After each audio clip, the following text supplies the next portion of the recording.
Bom dia, boa tarde, boa noite a todos vocês. Aqui quem fala é o Dr. Tiago Carvalho. Eu sou médico e hoje, pessoal, vamos resolver juntos a prova de 2025 da UFG do campus da Cidade Ocidental, tá certo? Já do Instituto Verbena, então muito boa para a prática, tá certo? Então tá aqui a prova tipo A vespertino. E hoje, pessoal, vamos resolver as questões de biologia dessa prova, tá bom? Lembrando que ela vai ser dividida em ciências da natureza. E dentro de ciências da natureza, vamos ter física, química e biologia, tá certo? Hoje vamos resolver as de biologia, em outra aula as de química e em outra aula as de física.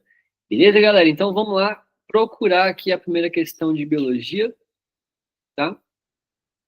Se não me engano, aqui embaixo. Aqui, ó, questão 53. Então vamos lá. Leia o texto 2 e analise o gráfico para responder as questões 53 e 54. Então, o maior número de notificações registradas, 342.713 casos, no Sistema de Informações de Agravos de Notificação do Ministério da Saúde, no ano de 2023. Foram acidentes por animais peçonhentos no gráfico. Observe a porcentagem de notificações e que são referentes, né, aos animais envolvidos. Pessoal, olha que legal. Então tem um gráfico aqui, né, o gráfico 1, ele vai mostrar que as porcentagens dessas notificações de acidentes causados por diversos animais peçonhentos. Dados obtidos do Sistema de Informação de Agravos de Notificação do Ministério da Saúde do ano de 2023. Aqui, pessoal, se a gente for aproximar o gráfico, ó, vamos dar uma olhadinha. Aqui, ó. A gente consegue ver aqui, ó, abelha, aranha, escorpião, lagarta e serpente. Outros e não identificados, certo? Certo. Galera, aqui na questão ele fala o seguinte, ó. De acordo com as informações apresentadas, a porcentagem de acidentes por aracnídeos notificada foi. Gente, vamos lá. Aqui ele está falando de aracnídeos, tá certo? Então vamos dar uma procurada aqui, ó. Vamos lá. Os aracnídeos, para quem não lembra, eles fazem parte dos artrópodes, tá certo? A abelha, pessoal, a abelha, ela é inseto, tá certo? Então vamos lembrar, dentro dos artrópodes, nós temos crustáceos, temos insetos e temos aracnídeos, cada um deles com as suas características, tá certo? A abelha, ela é inseto, ok? Aranha, essa é fácil, aranha é aracnídeo, tá? Então a aranha faz parte do grupo dos aracnídeos. Escorpião também é um aracnídeo, tá? Lagarta, pessoal, é um réptil e serpente também é um réptil, tá? Então, se ele quer a porcentagem deles, vamos somar, né? 58,79 mais 12,85. Pessoal, somazinha fácil, né? Aqui, se você não quisesse nem somar, só você ver, ó. Não é 58 mais 12? Qual que é a opção que vai estar maior que 58 aqui, ó? Só pode ser a letra E, tá? No Enem, pessoal, por exemplo, na UFG, são provas que você não vai ter calculadora, vale a pena vocês sempre prestarem atenção, tá certo? Então, assim, faz a soma bonitinho ali, ou se você quiser usar a técnica, olha bem os itens, você vai ver, pô, vou ter que somar 58 mais 12, né? Tudo bem que é uma soma fácil. Mas é só você ver, pô, o que que tá maior que 58 aqui? Só tem uma opção, então você já pode marcar sem medo, tá bom? Próxima questão aqui de biologia, questão 54. Questão 54, ela diz o seguinte, ó. Entre as notificações ofídicas quer dizer de serpentes, né? Apresentadas no gráfico, 398 casos foram causados por animais do gênero Lachesis, tá? Família Viperidae, resultando em neurotoxicidade com intensa atividade do sistema nervoso parasimpático. Gente, vamos lá. Vamos lembrar o que é parasimpático e o que é simpático. Beleza? Sistema nervoso simpático. Como é que funciona ele? Imagina que você está andando na rua e vem um leão atrás de você. O que vai acontecer? As suas pupilas, elas vão dilatar, né? Você tem que enxergar tudo para sair correndo. Você vai sair correndo, sua frequência cardíaca aumenta, sua pressão aumenta, tá certo? Por quê? Porque você precisa circular sangue para chegar nutrientes nos músculos. Depois disso, você tem que lembrar de quê? Taquipneia, você vai respirar mais rápido para ganhar mais oxigênio circulante, tá certo? O que mais acontece? A pessoa, pessoal, quando está em estado simpático, correndo do cachorro, do leão, seja do urso, do que for, ele vai ter o sistema gastrointestinal travado e o urinário ele pode ser solto, né, de medo e tudo mais.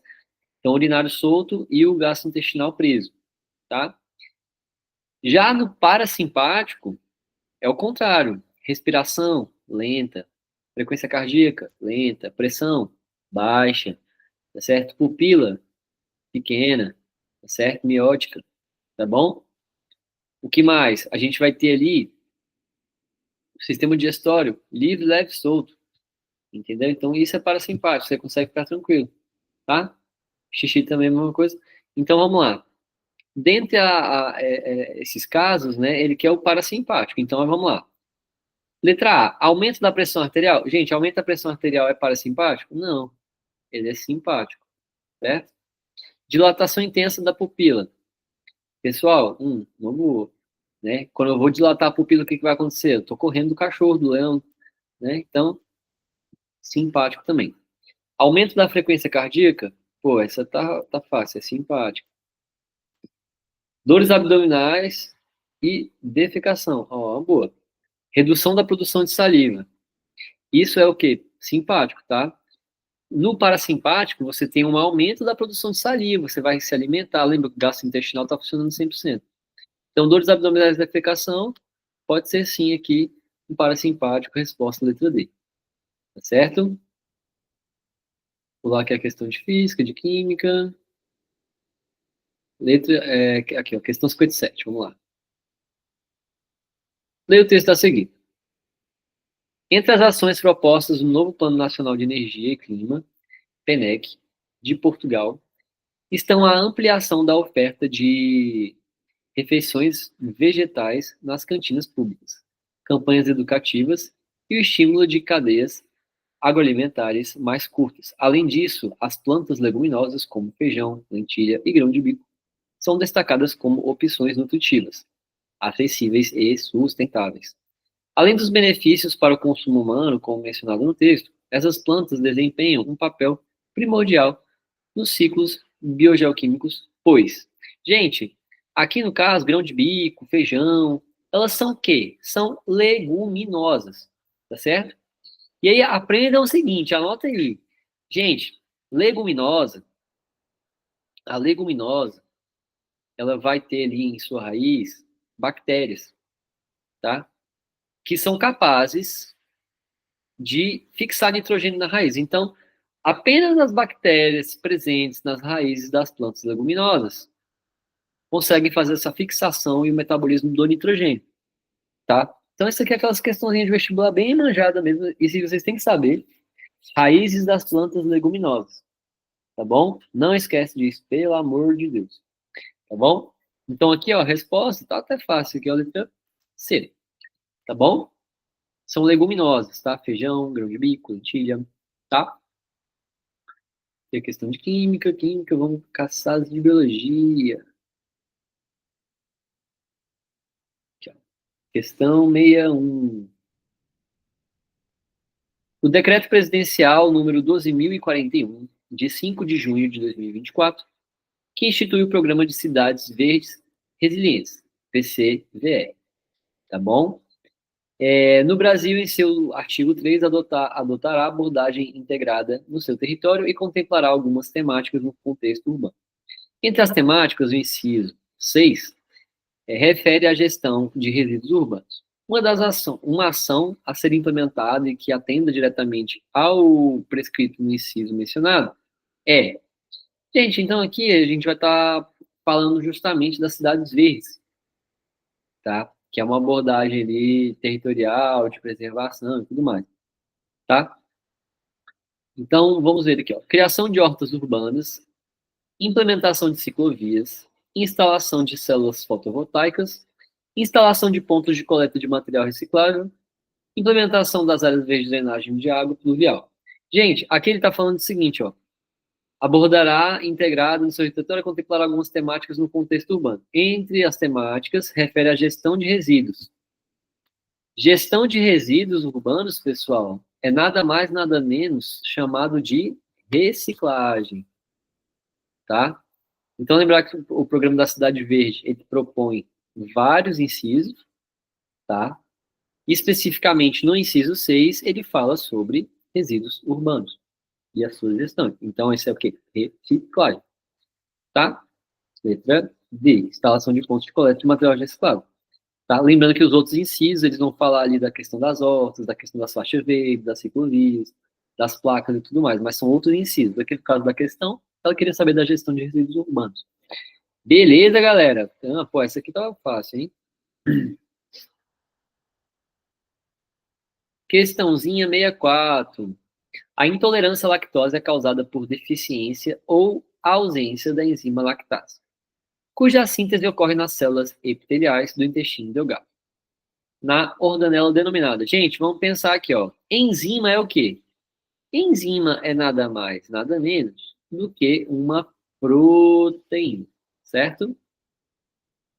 Como a enzima é uma proteína, vamos lembrar qual organela que é responsável pela produção de aminoácidos, que consequentemente esses aminoácidos se juntam e formam peptídeos, que se juntam e formam proteínas, tá certo? Então, quem é responsável por isso? Os ribossomos, tá? Então, o ribossomo ele é responsável pela síntese proteica. Fechou? O núcleo, ele é responsável ali por armazenar o material genético.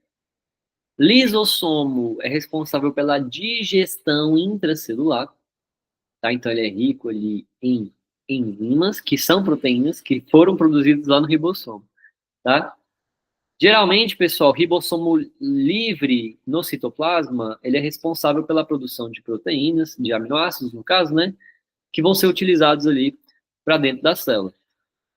Quando a gente tem ali os ribossomos no retículo endoplasmático rugoso, ele vai exportar por meio de vesículas para fora da célula esses aminoácidos produzidos. Então, geralmente, ribossomo de retículo endoplasmático rugoso, ele faz proteína, aminoácidos, né, para fora da célula.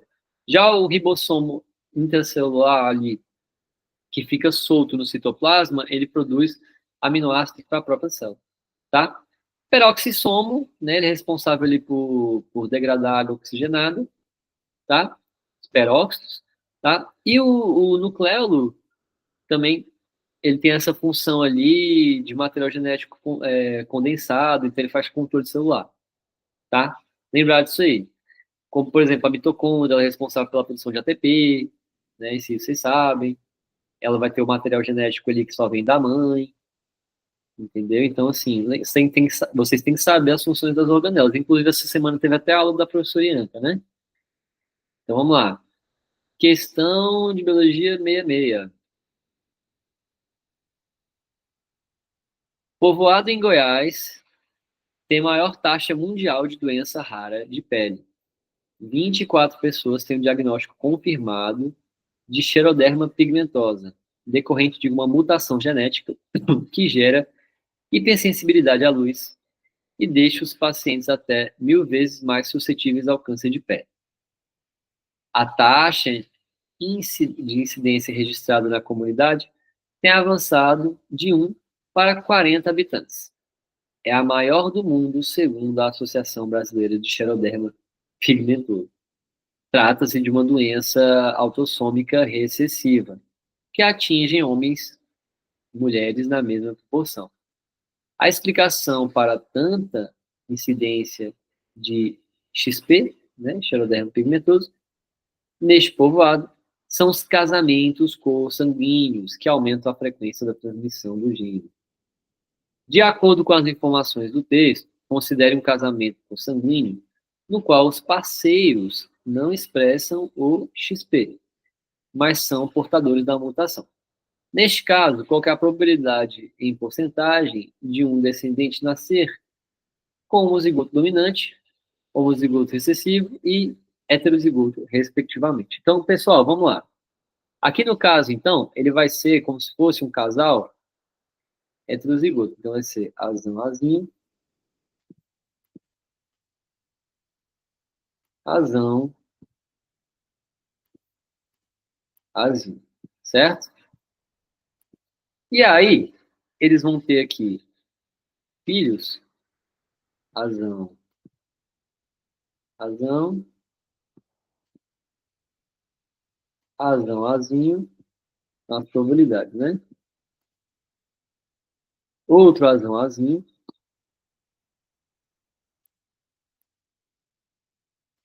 e azinho, azinho, certo?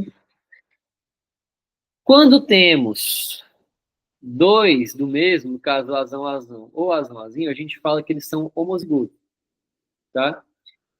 Porque homo, né, é igual. E o azão, azinho, ele vai ser um heterozigoto, tá certo? Então, azão, azão e azinho, azinho são homozigotos. Azão, azinho e azão, azinho são heterozigotos. Beleza? Beleza.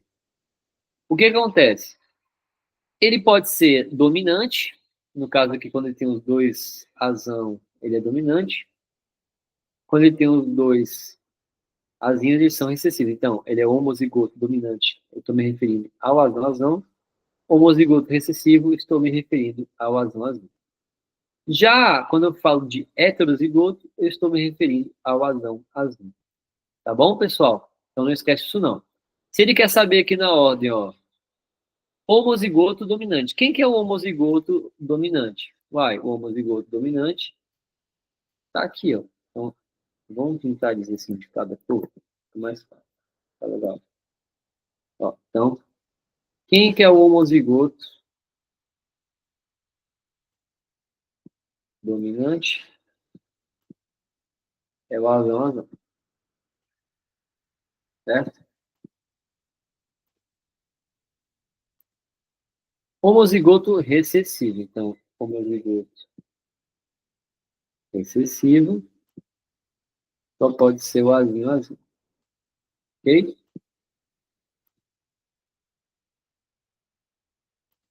E heterozigoto é o azão, azinho, azão, azinho. Tá? Ou seja, galera, qual que é a porcentagem aqui, ó? 25%, com 25%, com 50%. Então, ficou a resposta, letra B. Tá certo? Vamos ver se tem mais alguma de biologia aqui pra gente fazer.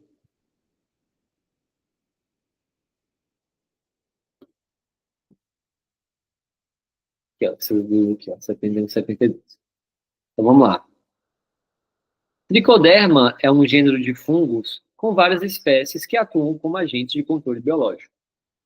A protocooperação desse gênero com as plantas possibilita o desenvolvimento de uma série de benefícios. Para as plantas, tais benefícios consistem em promoção do crescimento, de introdução de mecanismos de resistência a estresses biológicos e abióticos, dentre outros, o que tem desencadeado interesse dos pesquisadores acerca de suas aplicações no campo agronômico. Então, pessoal, questãozinha 71, 72, eles estão integrados, tá? Então, a 71 ele fala o seguinte: a relação ecológica mencionada no texto é, gente, é uma relação que ela é o seguinte, tá? Ela vai ser benéfica para os dois? Vai ser benéfica para os dois, igual ele falou no texto, tá? Porém, é dispensável, eles não precisam disso para sobreviver, certo? Como eles não precisam disso para sobreviver, mas é uma relação boa, a gente vai ter ali uma relação que é mais, certo? Mas vamos lá, ó. Item A. É indissociável e de benefício mútuo? É de benefício mútuo? É, mas indissociável não. B. caracteriza por divisão de trabalho entre os organismos envolvidos? Também não. Benéfica para um dos organismos? Não, para os dois. Eu falei que é mais, né? Não é mais, menos. Certo? Enquanto o outro não é benéfico? Não. Caracteriza por disputa pelos mesmos recursos ambientais. Também não, porque seria o quê?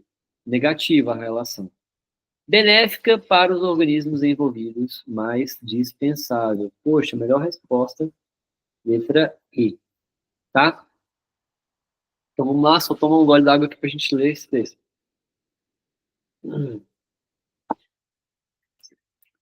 Um estudo buscou analisar diferentes espécies de tricoderma, tá? 1, 2, 3, 4, 5, né? Para determinar aquela, né, mais adequada para aplicação em lavouras de interesse comercial de uma dada espécie vegetal. Para tanto, foi realizado um experimento em que grupos de sementes desse vegetal foram inoculados separadamente, COFEN, as diferentes espécies de fungo. Após a germinação das sementes, o crescimento da planta foi analisado e os recursos expostos no quadro 1. Então tá aqui, tá certo? O quadro tal. Em cada coluna, os valores representam a média do parâmetro analisado e, quando seguidos pela mesma letra, não diferem estatisticamente um do outro. Conforme a análise dos dados apresentados no quadro 1, a espécie que proporciona para a planta tanto maior produtividade quanto maior resistência ao déficit hídrico é. Gente, então vamos lá. Ele tem 2 pontos aqui porque ele está falando. Ele quer tanto maior produtividade, como também maior resistência ao déficit hídrico. Vamos raciocinar em cima dessa informação. Produtividade da planta quer dizer o quê? Maior taxa de fotossíntese, de conversão, certo? Essas fotossínteses acontecem aonde, pessoal?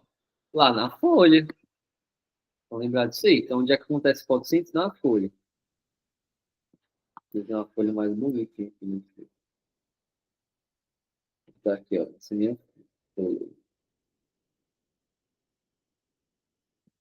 Perfeito. A fotossíntese, ela acontece na folha, certo? Então, vem o raio solar, bonitinho, tá? Né? E aí ele vai converter aqui em fotossíntese. Ou seja, quanto maior for minha área dessa folha, maior produtividade. Ou seja, aqui eu vou ter que procurar a maior área foliar. Então tá aqui, ó. Área foliar. Quem vai ter a maior área foliar?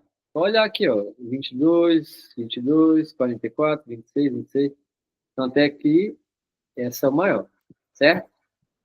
Agora, quando a gente fala de maior resistência ao déficit hídrico, gente, déficit hídrico é o quê? De onde é que vem a água da planta, gente? Da raiz, né?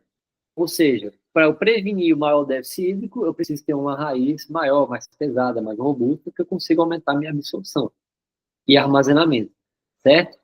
Então é só procurar aqui a raiz que tem maior peso. Ó, 8.8, 8.9, 10.1, 9.9, 8.6, 8.6. Quem tem o maior peso? De novo aqui, a espécie 2. Então aqui ficou fácil, qualquer resposta. B. Fechou, galerinha? Pô, que prova tranquila, tá? Próxima aula a gente vai estar resolvendo as questões aí de química. Obrigado para quem participou e até a próxima.